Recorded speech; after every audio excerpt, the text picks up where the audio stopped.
Snow had always been my enemy. Not the cute, postcard kind that falls gently and makes everything look magical. I'm talking about the heavy, wet, knee-high kind that turns driveways into concrete slabs and roads into skating rinks. The kind that shows up every winter, like it owns the place.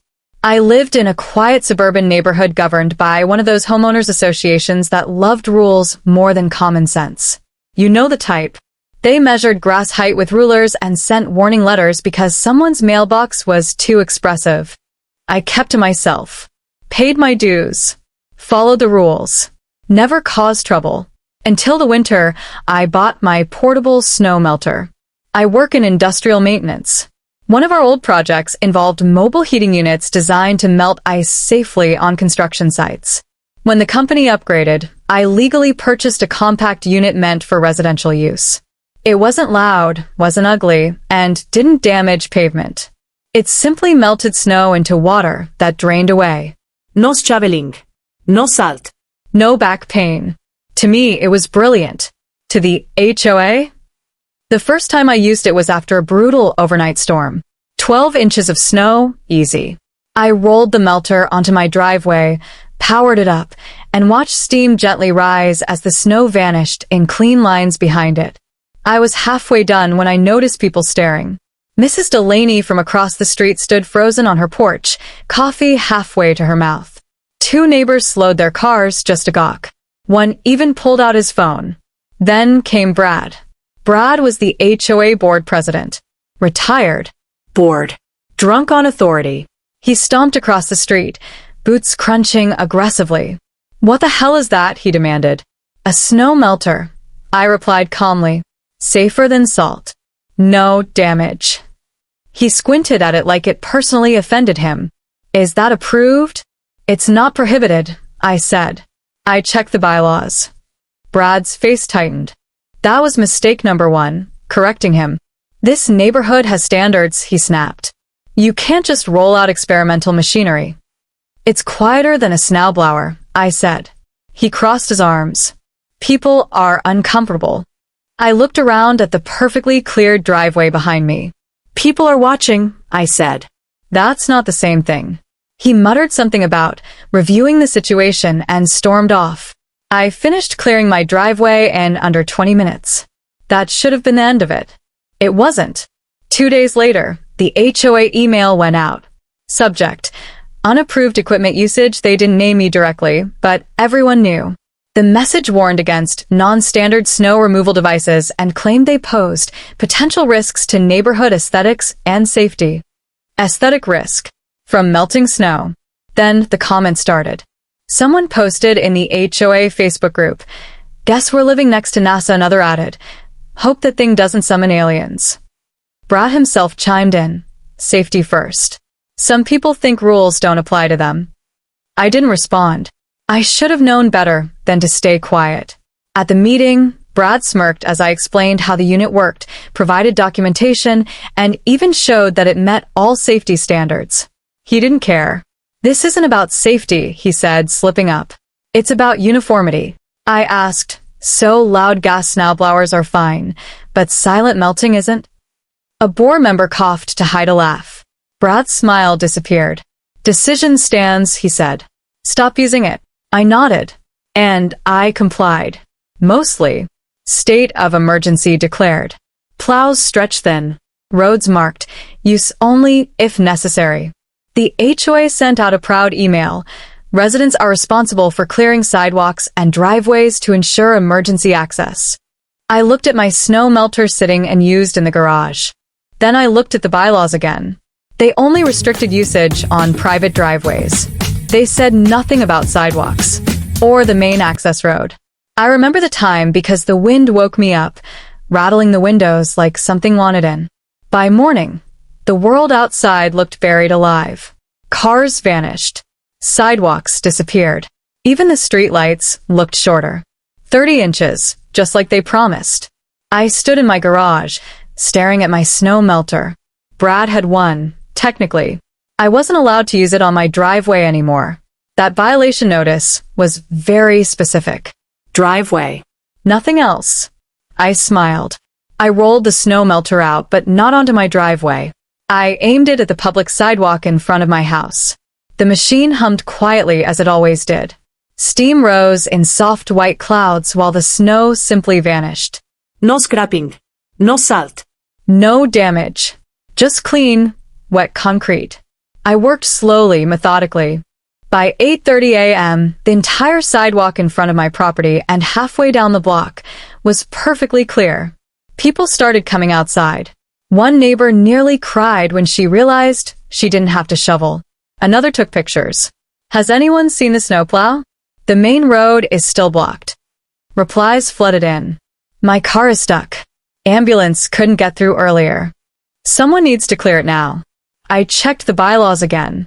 The HOA owned and maintained the main access road.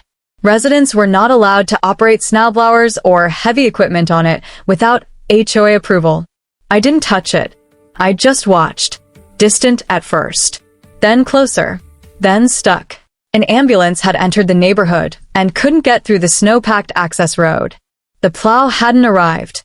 Cars were abandoned. Snowbanks were too high. People rushed outside. Phones came out. Someone yelled, "Move your CAR." Another voice screamed, "They can't turn around."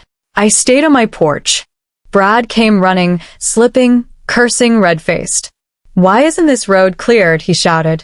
Someone yelled back, "Isn't that the HOA's job?" Silence. Then all eyes turned to me. Brad stomped toward my house. "You," he yelled. "You've got that thing. Use it." I didn't move. "You told me I wasn't allowed." I said calmly. "That was for your driveway," he snapped. "And this is the HOA's road." I replied. "Different rules." People murmured. Brad lowered his voice. "Someone could die." I nodded. "That's why I asked for approval. In writing." He swallowed. I approve it now." "Sorry," I said. "I'll need that in writing too." His face went purple. The ambulance radio crackled loudly. A firefighter stepped out, boots sinking into snow. "We need this road cleared," he said firmly. Now. Brad stammered. "We're working on it." The firefighter looked around. Then he saw my snow melter. "You own that?"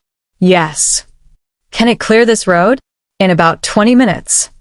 He turned to Brad. "Why isn't he using it?" Every phone was recording now. Brad didn't answer. The firefighter sighed and pulled out a notepad. "Sir," he said to Brad, "if your association blocked emergency access by refusing effective snow removal, that's a serious liability issue." Brad's mouth opened. Closed. I finally spoke. "I can help," I said. "As soon as I have written HOA authorization and confirmation that I won't be fined." Brad looked at the crowd, then at the ambulance, then at the firefighter. "Fine," he whispered. He signed. I rolled the snow melter onto the access road. It worked beautifully. Steam rose like a victory banner as the road cleared wide enough for emergency vehicles. The ambulance rolled through. People actually clapped. Brad stood off to the side, shaking. Someone behind him said, loudly, "Guess NASA saved us." The paper trail that destroyed them by the next morning, the story had spread beyond our neighborhood. Someone uploaded a video titled, "It showed the stuck ambulance, Brad arguing, and my snow melter clearing the road in real time." You could even hear people laughing when the steam started rising. By noon, it had thousands of views. By evening, the HOA's phone was ringing nonstop. Every homeowner received an email from the HOA board. Subject: Emergency Snow Response Clarification. It was badly written. Defensive. Full of phrases like misunderstanding and isolated incident. But Brad made one fatal mistake. He mentioned my name. Due to a misunderstanding involving Mr. ________'s personal equipment, that turned a rumor into a confirmed fact. Now, it wasn't something that happened. It was something they caused. They asked for HOA bylaws, snow removal contracts, emergency access plans, communication logs. Brad tried to play it cool. "This neighborhood has always been safe," he said. The inspector looked up from the paperwork. "Then why was our ambulance blocked?" Silence. And that was just the beginning. The city required Immediate revision of HOA snow policies, mandatory emergency access training, proof of contracted emergency snow services, all of it paid by the HOA. The emergency HOA meeting was standing room only. Brad sat at the front table, pale and sweating. A resident stood up. Why were we fined? Brad started to speak. Another resident interrupted. Why did you ban equipment that could have saved time? Applause. Someone else yelled. Why did you mock him online? More applause. Brad snapped. He didn't follow procedure. I stood up. I requested approval. I asked for a hearing. I brought documentation. I held up copies. Denied. Denied. Denied. Dead silence. Then the HOA's lawyer cleared his throat. This incident exposes the association to significant liability, he said, especially due to written evidence.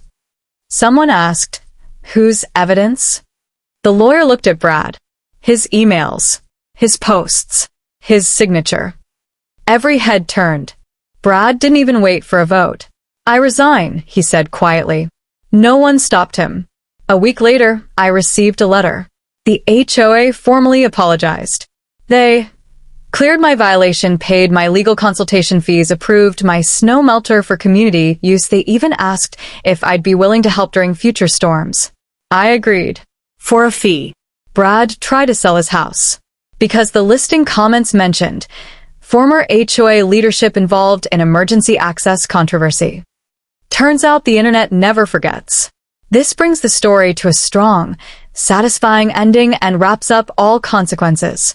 The neighborhood finally learned winter didn't end with that storm. It never does. But everything else changed. The HOA didn't just update the snow policy. They rewrote the entire enforcement section. No more vague language. No more aesthetic concerns.